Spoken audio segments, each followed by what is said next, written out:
Now let's talk about something that's been on the minds of many investors, economists, and everyday people trying to make sense of how currency works, particularly in Iraq.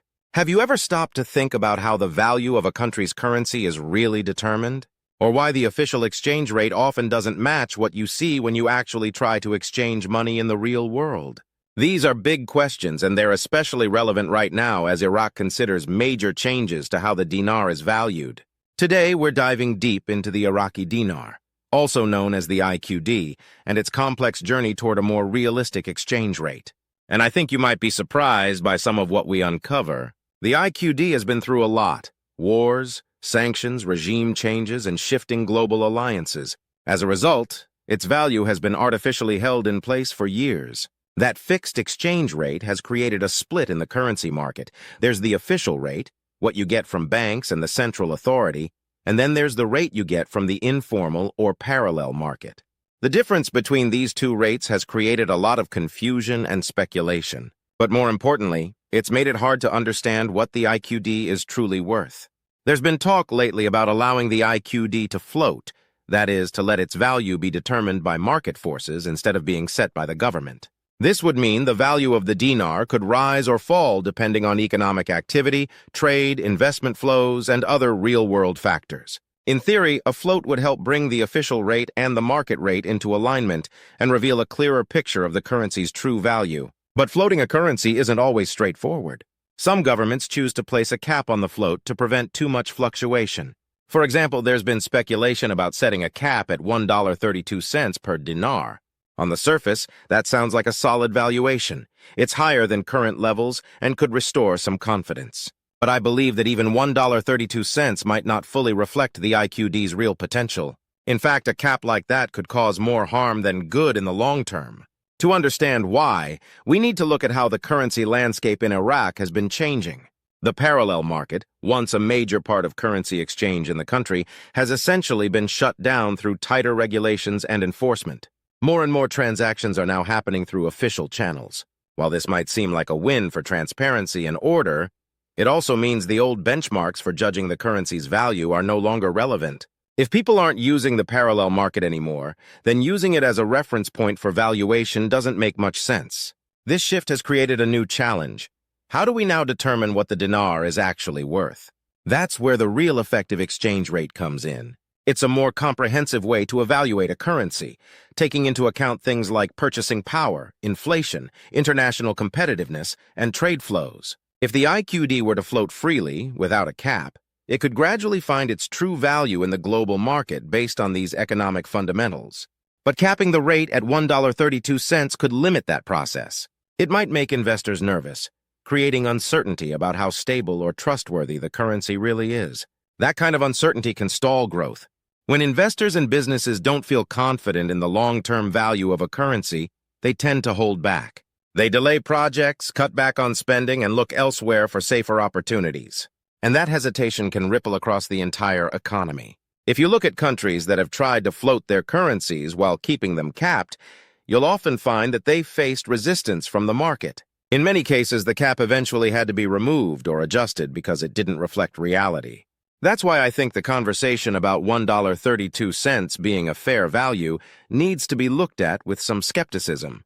It's not just about picking a number that sounds good.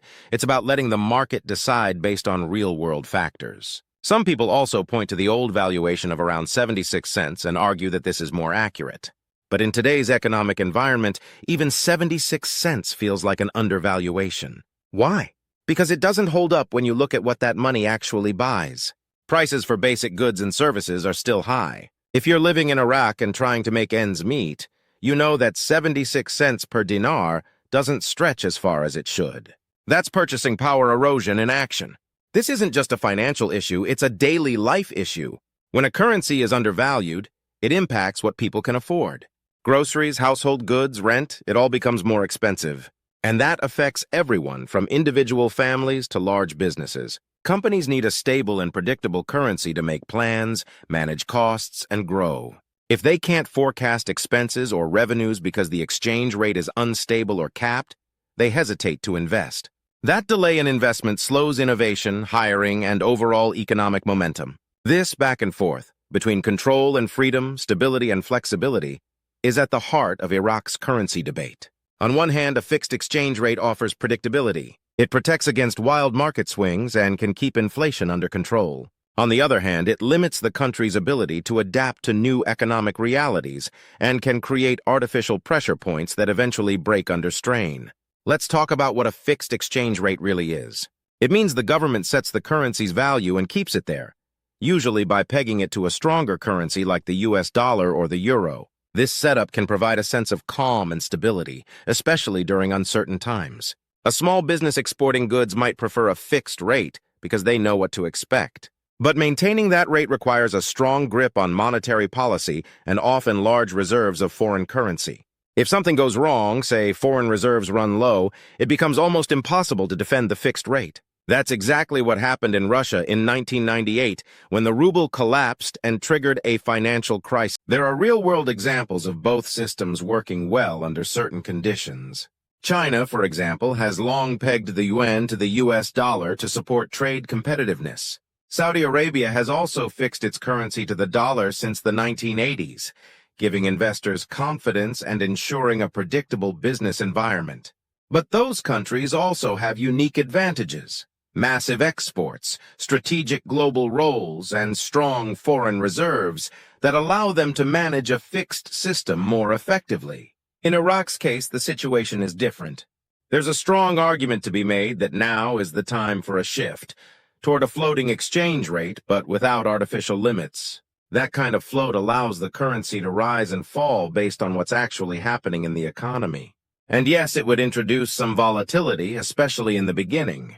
But over time, it would help Iraq build a more resilient, adaptable, and transparent economy. It would allow businesses to compete based on real value, and it would restore a sense of fairness and opportunity for regular people trying to live their lives. At the end of the day, the choice between a fixed and floating exchange rate isn't black and white. It's about balance. You need to weigh stability against flexibility and short-term control against long-term growth.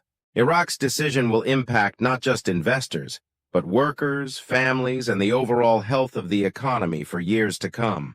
Now that you've heard my perspective, I'd love to hear yours. Do you think Iraq should float the IQD freely? Is $1.32 a fair value, or should we be aiming higher? Should there be no cap at all? Let's get the conversation started in the comments. If you found this discussion helpful or thought-provoking, be sure to like this video, share it with others who are following the IQD story, and subscribe for more content on economics, currency policy, and global finance. Thanks for watching, and as always, stay curious.